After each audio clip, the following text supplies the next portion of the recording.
Everyone, thank you for joining in for today's webinar, where we are going to discuss about audit history and how you can do it with Avenir Contractflow. So I will just quickly hand it over to Vikram Chakrabarti to start this session, where he will be sharing the screen and going through the demo of Contractflow. So Vikram, over to you. Hey, Maddie, thank you very much. And good morning to all our attendees who've joined us today. We're really happy that these series of customer webinars are becoming quite popular, both in the Asia Pacific region and amongst our customers in the North America region as well. So thank you very much for that. So today's topic, once again, these are short, sweet, and simple topics. We're going to look at history. What kind of history information can you get from Avenue's contract flow? And history is extremely important, So you use tools today to, of course, drive your business processes, drive efficiency. But what you also need as an extremely important element is the ability to know what really happened, what transpired on a particular contract. This becomes more useful when, let's say, you've signed a contract, it's executed, and maybe 12 months down the line or 18 months down the line, there's some kind of a dispute that arises, and everyone wants to then go back into the details and the history of what happened in that contract, who negotiated which term, and things like that, right? So that's the reason why history becomes so critical. So Avenue's contract flow has been designed to, of course, number one, to give you that process efficiency, drive your business process, but also give you a lot of visibility into various types of history that has transpired on that contract. And today we're going to take a look at exactly what kind of historical information you can get from your contracts in Avenue's contract flow. With that, I'll share my screen.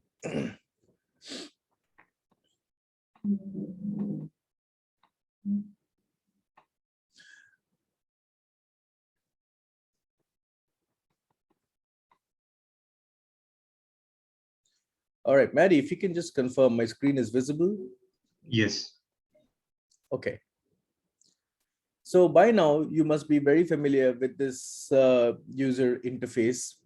So this is Avenue's contract flow, just coming up on your screen. Of course, each of you, as I always say in all my sessions, each of you may have a slightly different look and feel because everyone's implementation has been tailored to suit and meet their unique requirements. But this is what it looks like when I log into my contract flow in my instance. And so this is what my dashboard looks like. And here I've got my contracts. As you probably already worked with this, you know that my contracts is where you see all the contracts that you are yourself managing. So in this case, Lisa Gill, who is the logged in user, she's a contract manager, and these are her contracts. So she's the one who's managing the processing of all of these contracts that she sees in her my contracts. Okay, and here's a contract. The last 5 digits is 12201, which is a reseller agreement, which is an active and an in effect contract. Now, to understand today's session, let's imagine a scenario where, excuse me, let's imagine a scenario where this contract was executed quite a while back, but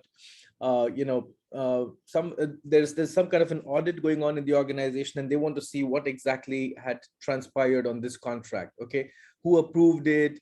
What kind of email communication happened on this contract, how it went through the life cycle, and things like that. Excuse me again. So Lisa, who's the logged in user, simply clicks into this contract.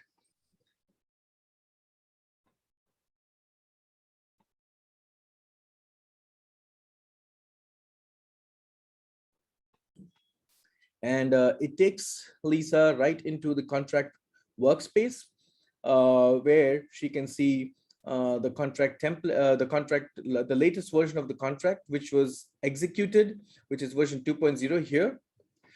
She sees all the fields and information here on the left.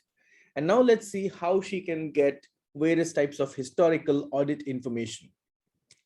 Now, to begin with, very first thing, you can obviously see the life cycle that this contract has gone through. So it went through draft stage, review, in approval, signatures, and active, and it's an in effect contract. But what if you want a little more information around this life cycle history? So what if you wanted to know on what date was it sent for approval, or what date was it sent for review, and which was the user that was involved at that step, right? If you want that level of detail, all you need to do is scroll down below here. You'll see a list of related lists, different tabs here. So there's attachments, emails, audit history, and approval history. So let's take a look at audit history.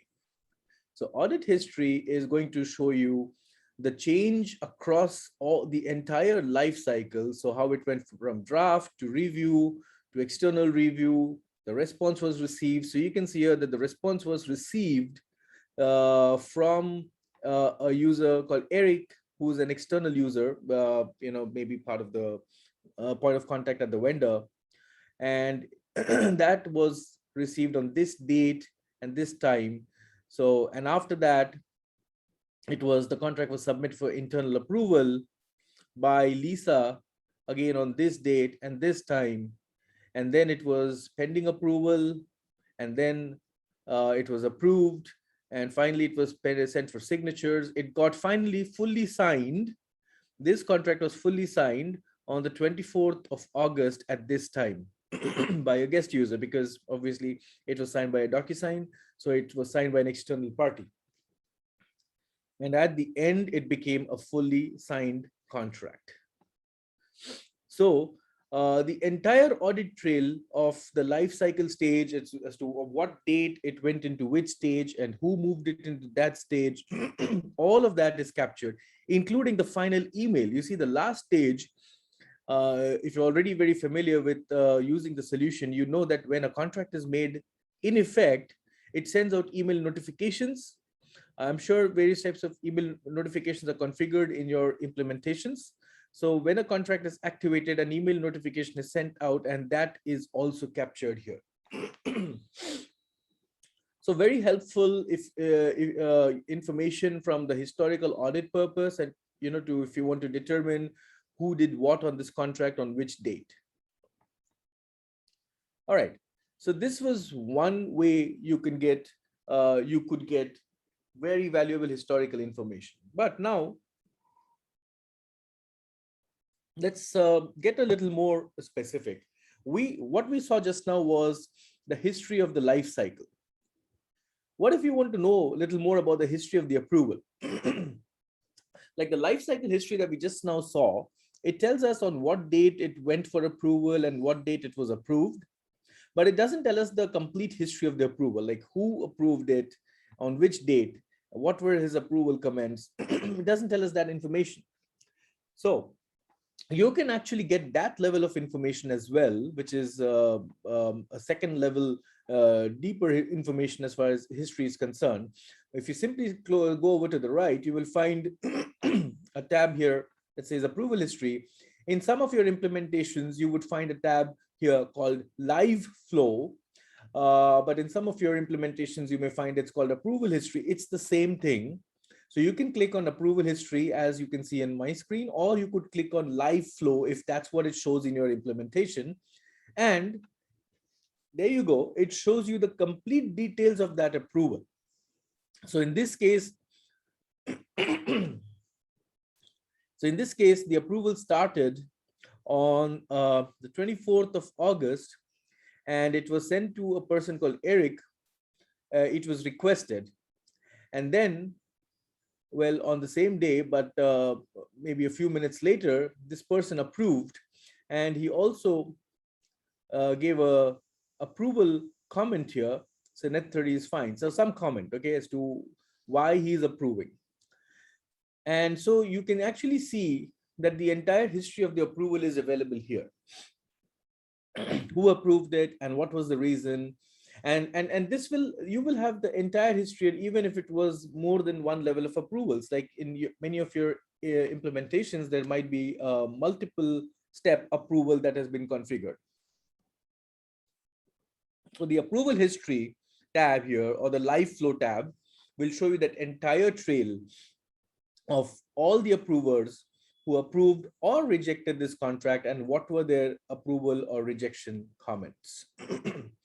By the way, um, because we capture the date timestamp here for the approvals, this can also be useful for configuring cycle time charts for approvals. If approval is a bottleneck in your organization, it takes a lot of time and you need data to validate that fact that approval is a bottleneck. Well, you can, because it captures the date timestamp, you can easily configure a life cycle graph, and that's something your ServiceNow administrator should be able to do for you very easily. Okay, so we saw the history of the life cycle. We saw a deeper level history of the approval. Well, there's more. So we also capture a complete trail of all the emails that go back and forth from the system between you and the external party. So in this tab here on the contract emails, so you can see here that there are two emails. One was sent to this external party, which was a request to review the contract. So if you were to click here, it will actually show you the body of the email. Yeah, so this is the body of the email. This was the email attachment version 1.0 that was being sent out to this person here, who in this case had happened to be the external party.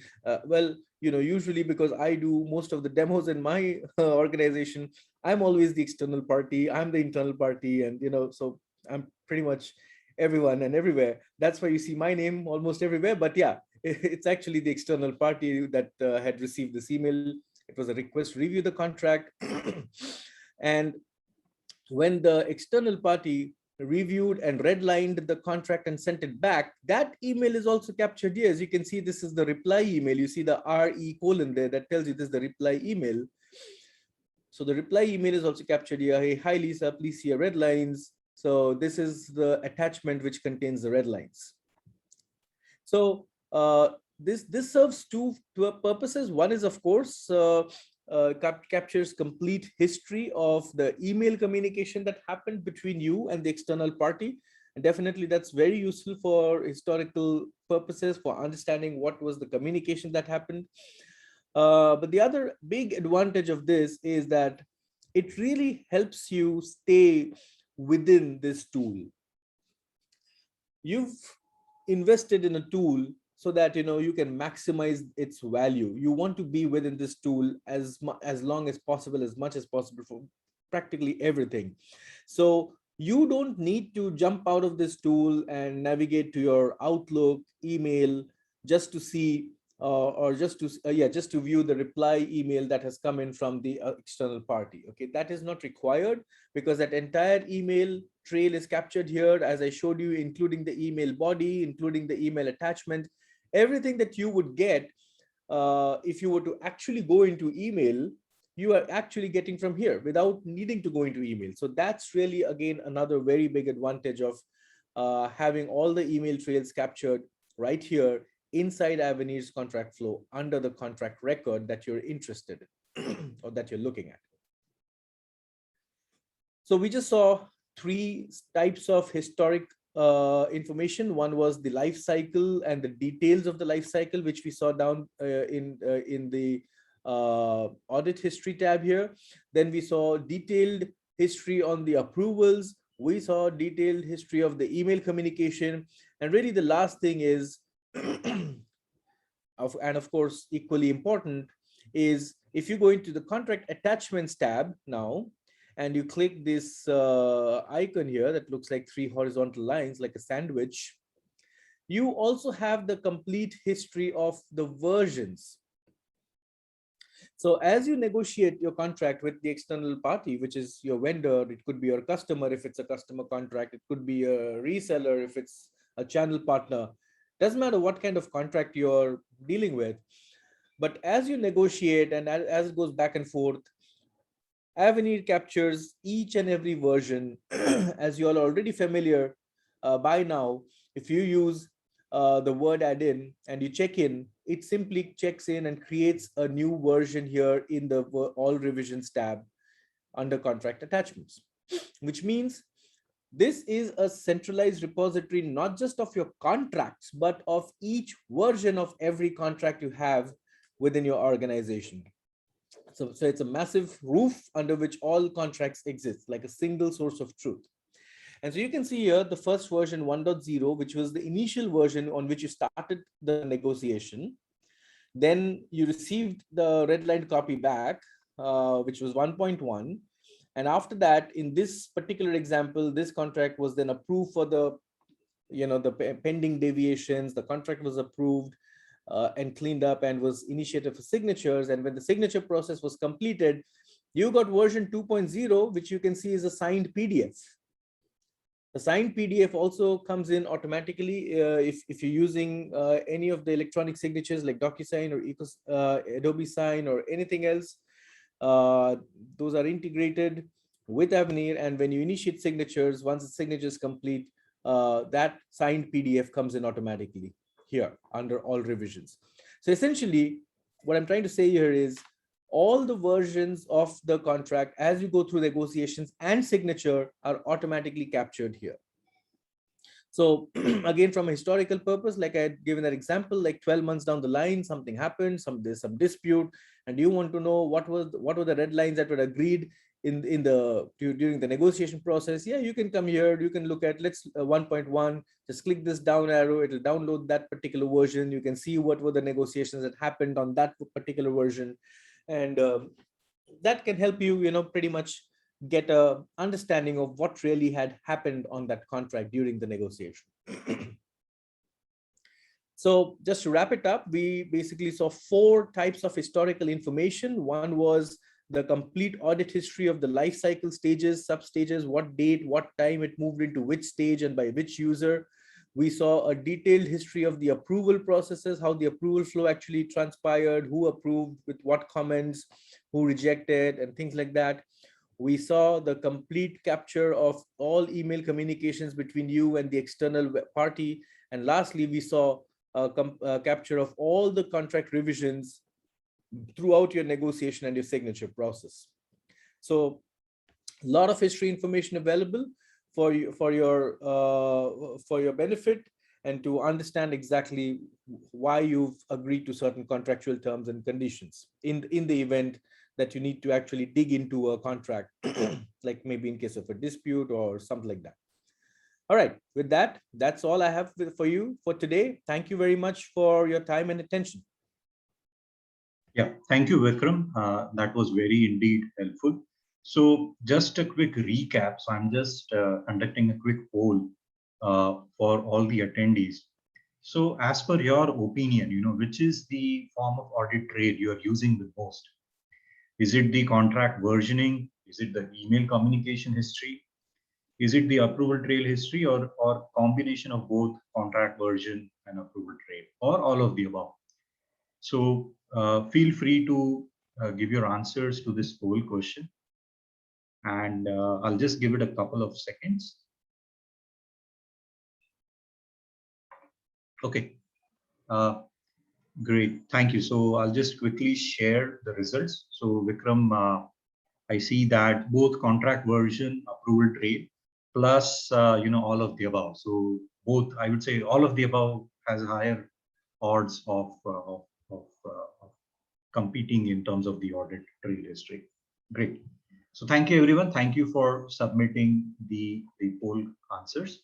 And lastly is next month, we are going to discuss about e-signatures, how you can capture the e-signatures, what's the process using the Contractflow application. So stay tuned for the follow-up or the next round of emails for the upcoming webinar for next month.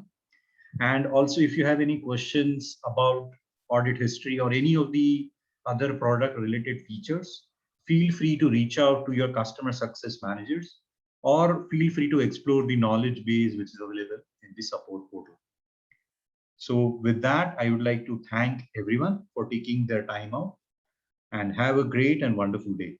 And thank you, Vikram, for giving a splendid day. Thank you. Thank you, Maddie. Thank you, everyone. Thank you. Bye.